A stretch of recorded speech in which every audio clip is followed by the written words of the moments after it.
राजस्थान अर्धवार्षिक परीक्षा 2023-24 कक्षा 9वीं के लिए हिंदी का जो पेपर है साथियों, वो इस वीडियो में हम देखने वाले हैं। तो साथियों, इसके अलावा एक रिक्वेस्ट रहेगी, आपके पास भी अगर कोई पेपर है और जैसे ही आपका पेपर लगता है तो आप हमें वो पेपर अपना व्हाट्सअप पे यहाँ पे कर सकते हैं। व्हाट्सअप नंबर आपको यहाँ पे दिया गया है, इस नंबर पे आपको कर देना है। साथ ही साथ आप अपना नाम और ज़िले का नाम वहाँ पे लिख के ज़रूर भेजें। तो चलिए दोस्तों, यहाँ पे हम देख लेते हैं कक्षा 9th के लिए कौन कौन से प्रश्न हैं। सबसे पहले देखिए दोस्तों, यहाँ पे आपको इम्पोर्टेंट करके मैं बात करूँगा तो पहला क्वेश्चन जो कि आपको गद्यांश दिया गया है और उस गद्यांश को पढ़ने के बाद आपको कुछ प्रश्नों के आंसर करने होंगे। तो हम गद्यांश को तो स्किप कर देंगे, वो आप आराम से इजीली कर पाएंगे। इसके बाद देखिए नेक्स्ट प्रश्न जो होगा वो आपको एक पद्यांश दिया जाएगा। पद्यांश को पढ़कर भी आपको कुछ प्रश्नों के आंसर करने होंगे, तो हम इनको भी स्किप कर देंगे क्योंकि ये भी आप आराम से कर पाएंगे। इसके बाद देखिए आपका सेक्शन सी जो आता है, वहाँ पे आपको निबंधात्मक प्रश्न मिलेंगे।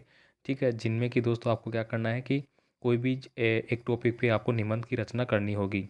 यहाँ पे पहला टॉपिक होगा जिसमें कि कन्या भ्रूण हत्या पे आपको लिखना होगा।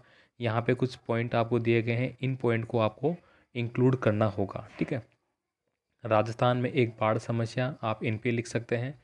बढ़ती महंगाई एक विकराल समस्या, इस पे आप अपना निबंध लिख सकते हैं।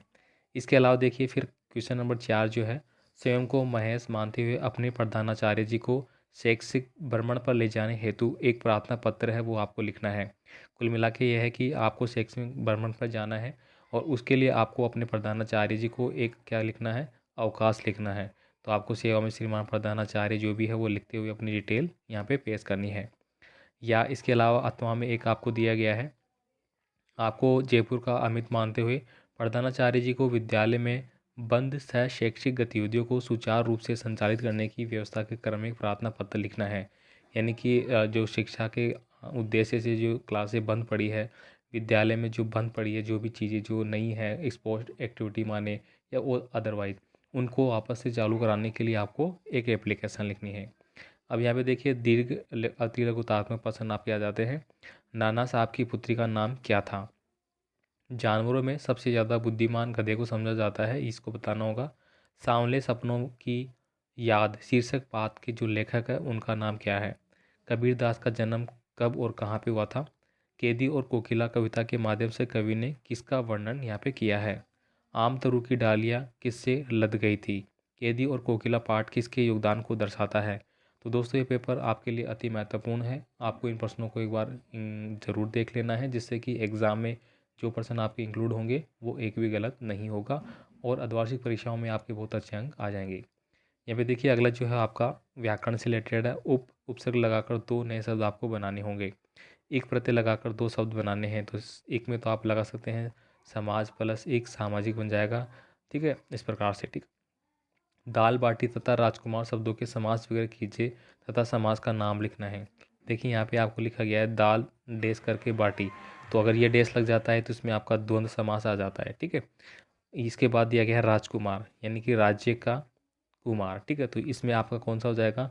देखिए समास के बारे में आप साफ जानते हैं कि 6 प्रकार के समास होते हैं हमारे, जिसमें कि तत्पुरुष समास से स्टार्ट होता है हमारा, कर्मधारय हो गया। ठीक है, तो यहाँ पे क्रम की प्रधानता बता रहा है। ठीक है, तो यहाँ पे विशेषण हो गया, उसकी विशेषता बता रहा है।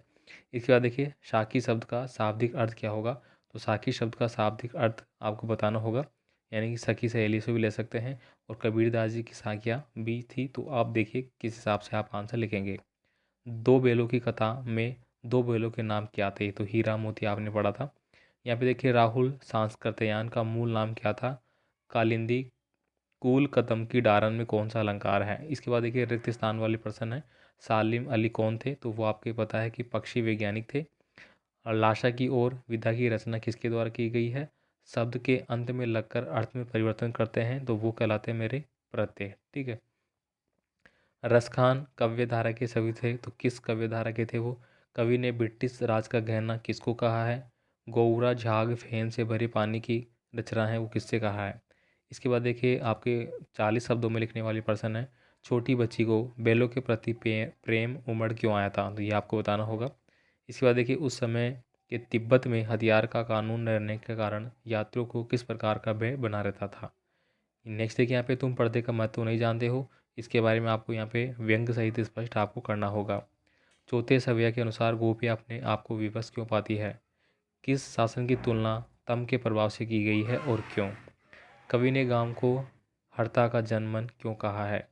अलसी के मनोभाव का आपको वर्णन यहाँ पे करना होगा। इसके बाद देखिए यहाँ पे है प्रेमचंद अथवा कबीरदास जी का व्यक्तित्व, दोनों में से किसी एक का लिखेंगे। आपदाओं से निपटने के लिए अपनी तरफ से सुझाव आपको देना होगा। पाठ के आधार पर आज के उपभोक्तावादी युग में पनप रही दिखावे की संस्कृति पर आपको विचार व्यक्त करना होगा। यहाँ पे देखिए एक आपको सहप्रसंग व्याख्या करनी है। छोटे से जीवन की कैसी बड़ी कथाएं आज कहूँ, ये क्या ये अच्छा नहीं कि औरों की सुनता मैं मौन रहूँ। इस प्रकार से ये है, इसका आपको क्या करना है, सहप्रसंग व्याख्या करनी है। 2 दिए जाएंगे, दोनों में से आप कोई सा भी कर सकते हैं। इसके अलावा फिर आपको गद्यांश दिया जाएगा, उसका भी आपको सहप्रसंग व्याख्या करनी है। तो दोनों में से आप कोई सा भी यहाँ पे कर सकते हैं। ठीक है, तो इस प्रकार का पेपर आपको देखने को मिलेगा। इसके अलावा दोस्तों जो पेपर है वो मैं आपको शेयर कर दूंगा, तो आपसे रिक्वेस्ट रहेगी चैनल को सब्सक्राइब कर लेना, दोस्तों को ज़रूर शेयर कर देना। बाकी आपका कोई भी कमेंट है तो आप हमें कमेंट कर सकते हैं।